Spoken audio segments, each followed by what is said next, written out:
This is Scott from Denver Comic-Con TV, and I am joined today by Steven Pulawa. Did I say that right this time? Yeah. It only took 16 tries. Bam! Nailed it.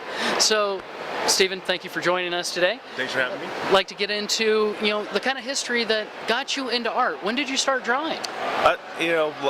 Typical of a lot of artists that are, kind of kept with it later on in life. I started very young, just kind of doodling. My mom was a doodler. That's what I called it. We just draw little characters and things like that, and just kind of progress throughout childhood, and just your doodles become pictures that teachers hang on walls, and everyone looks to you to be the art guy if there's an art project that comes up, and that kind of progressed all the way through junior high school and high school. And then I had a pretty bad experience that I kind of blamed the industry for and stopped drawing for a really long time. Like, I literally stopped drawing pictures from the time I was about 18 years old until I was 32 when I went back to school to get my degree in graphic design. That was a long time without drawing.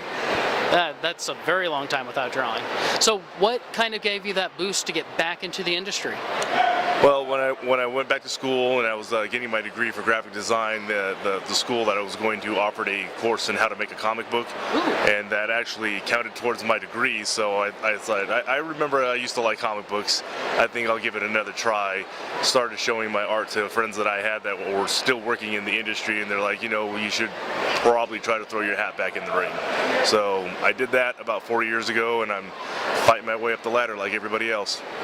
Well, I will admit that you are one of the artists that I love to see your artwork when I come down to the shows. Can you tell us about the technique that you use to make your art actually stand out above other artists? Well, I don't know that I did it on purpose. I think a lot of artists kind of develop their style as they go along, and I've always, my favorite artist pretty much growing up was Jim Lee. So I figured if I could draw like that, people will like me. But I don't draw like Jim Lee, so I just kind of took techniques that I've heard him talk about in like interviews and things like that, and apply it to the way that I do draw. Which again, I think I would love to draw like J. Scott Campbell. I do not draw like J. Scott Campbell, but I've seen things that he does and techniques that he's talked about, and try to apply those to a style that is more me. Mm-hmm. Well, it works out very well for you. Thank you. What future projects do you have coming up?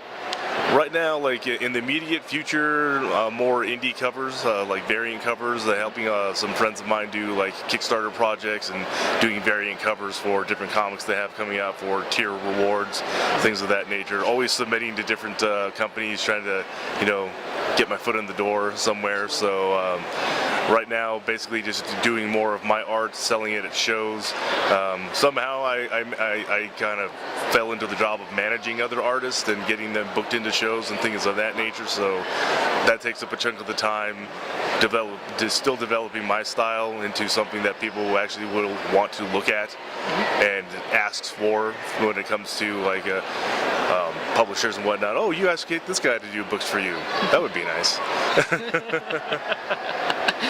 So now I really want to get deep into your psyche. What would be your dream job? Well, since I already brought him up once, like J. Scott Campbell's got the dream job. I want to be a cover artist. I like to do the big pretty pictures, covers, pinups, splash pages, that type of thing. That's a tough bracket to get into. There's only so many books set in publication, even with as many variants as books and companies like to do out there. There's still only so many variants, and a lot more artists out there, very talented artists out there vying for those spots. So it's a tough business to get into, but that's ultimately where I would like to be. Nothing wrong with that. So if people want to follow you, how would they do so? Pretty much social media everywhere is the Art of Steven Pulawa is what I go by. So that's Instagram, Facebook, Twitter. I don't tweet a lot, but my Instagram is hooked to Twitter, and it's also hooked to my Facebook page. So. Excellent. Well, Steven, thank you very much for joining us today. Thanks for having me on. Appreciate it. Thanks, guys.